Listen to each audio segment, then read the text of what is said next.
Salut à tous, donc de nouveau encore un retexte sur la Savage 110 Scout.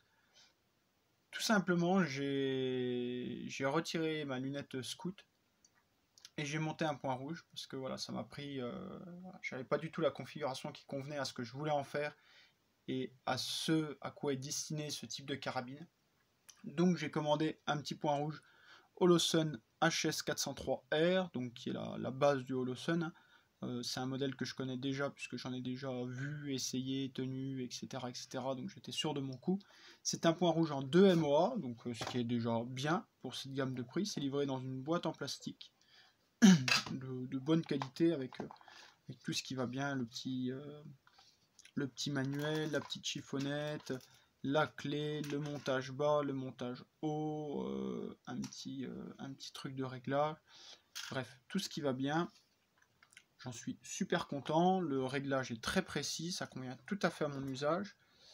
Et donc je l'ai monté, ce matin je suis allé au stand pour le régler.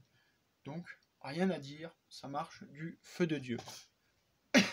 J'obtiens des résultats meilleurs qu'avec ma lunette Scout, avec plus de facilité de visée, un tir beaucoup plus instinctif, je gagne en poids, je gagne en encombrement. Là j'ai vraiment remis, je l'avais monté avec un montage pour essayer de voir ce qu'elle donnait en exploitant son maximum, vraiment tout son potentiel. J'y suis pas arrivé, donc j'ai enlevé mon bipied, j'ai remis un point rouge, j'ai mis un point rouge au lieu de mettre une lunette, et j'obtiens des résultats tout à fait convenables. Là, mon meilleur groupement tenait dans la mouche de la C50 quasiment. J'avais moins de 3 cm d'écart entre mes deux balles, et mes deux dernières cartouches étaient à 4-5 cm. Après, c'était la fin de séance, j'en avais déjà tiré quelques-unes, donc les yeux commençaient à piquer. En plus, j'ai essayé autre chose entre temps. Je me suis vraiment focalisé sur mon réglage, mais voilà. J'ai essayé 2-3 autres armes entre temps de collègues qui étaient à côté. Donc forcément, mes tirs ont été un peu moins bons que si j'avais fait que ma séance avec. Par contre, c'est vraiment du bonheur. Donc, je suppose que beaucoup le connaissent. Là, j'ai pris le modèle vraiment basique de chez Basique. J'ai eu le modèle précédent, mais il n'y avait pas les petits. Il me semble pas qu'il y avait eu les petits titis de réglage directement sur les caches, sur les bouchons. Donc c'est vraiment bien. Vous avez bien sûr, comme toujours, les petites bonnettes fournies avec. Montage haut, montage bas. Donc moi là, je l'ai mis en montage bas pour être le plus proche possible du canon. Et de toute façon, je ne pouvais pas conserver mon œilleton si je montais un montage quelconque, puisque l'œilleton passe à ras du Picatinny. Et forcément, avec la vis de serrage, j'aurais été blé dans tous les cas.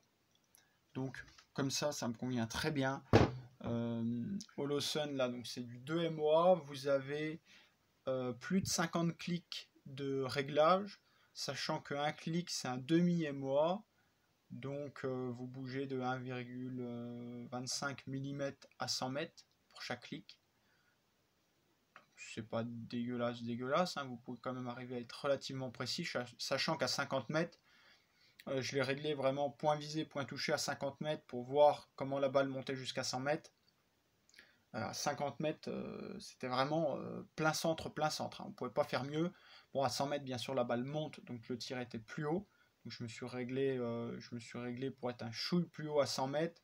À 100 mètres, je suis à un MOA, ouais, 2 cm et demi, 3 cm plus haut que mon point visé, sachant qu'à 200-300 mètres, ma balle va reprendre, elle va monter légèrement jusqu'à 200, je crois que la DRO du 308, ça doit être 270 mètres. Avec un canon aussi court, il faudrait voir si c'est bien réel, mais voilà, on essaiera à 2 et à 300 mètres au point rouge, voir ce que ça dit. Là, j'avais des bons résultats, sachant que le point prend le 9 de la C50. Grosso modo, là, mon point, il fait 2 MOA, donc il fait 5 cm à... je vous dis des bêtises, il prend le 10 de la C50, oui. 2 MOA, ça fait 5 cm à 100 mètres. Donc il prend le 10 de la C50, donc on arrive tout à fait à tenir le 9 de la C50 sans aucun souci, sachant que ce ne sont pas des carabines de match, encore une fois, mais on obtient de très très bons groupements, et à 50 mètres, voilà, c'est que du bonheur, c'est balle sur balle. Le point rouge est beaucoup mieux pour mon usage que la lunette. Donc j'en suis vraiment très content. Je vous ferai un retour après plusieurs mois d'utilisation. Là ce matin j'ai tiré 30 cartouches entre le réglage et les essais que j'ai fait.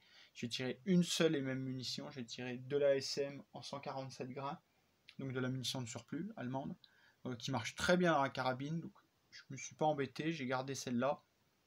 et ça a très très bien fonctionné. Le point rouge va vraiment bien, il convient tout à fait. J'ai juste eu en fait mon dos d'appui-joue là à changer. J'avais un dos qui était très plat pour pouvoir me servir de mon œilleton, sinon j'étais trop haut pour me servir de mon œilleton, il fallait que je me penche et c'était pas du tout confort. Donc là j'ai mis un dos un peu plus haut pour venir vraiment mettre ma joue, et comme ça je tombe bien en face du point rouge. J'ai pas besoin de chercher mon point en fait tout de suite. Quand on monte la carabine, on a bien le point en face de soi, donc c'est vraiment pas mal du tout, et j'en suis toujours aussi content de cette petite carabine. Voilà, c'est dommage que les prix aient augmenté, parce que je pense que c'est une petite carabine pour beaucoup qui ont accès que à un 100 mètres. Ça suffit largement si vous voulez vous faire plaisir avec un gros calibre, ou alors une carabine de chasse, puisque là dans cette configuration là il faudra que je la repèse, mais le point rouge pèse quasiment rien. Je sais pas si j'ai le poids sur la notice, je ne pense pas. Non, je ne l'ai pas, mais c'est un point rouge qui pèse vraiment rien. Donc on peut voilà, on est dans les 3,5 kg, là 3,6 kg dans cette configuration là. Donc on reste avec une carabine légère et maniable, et un point rouge convient tout à fait si vous voulez juste tirer sur des gongs. Là ce matin j'ai tiré des plateaux de balle trap, je les ai touchés sans aucun souci. Le point rouge convient tout à fait. Voilà, à 100 mètres vous touchez un plateau de balle trap sans trop vous appliquer, comme vous le feriez au fusil d'assaut quoi.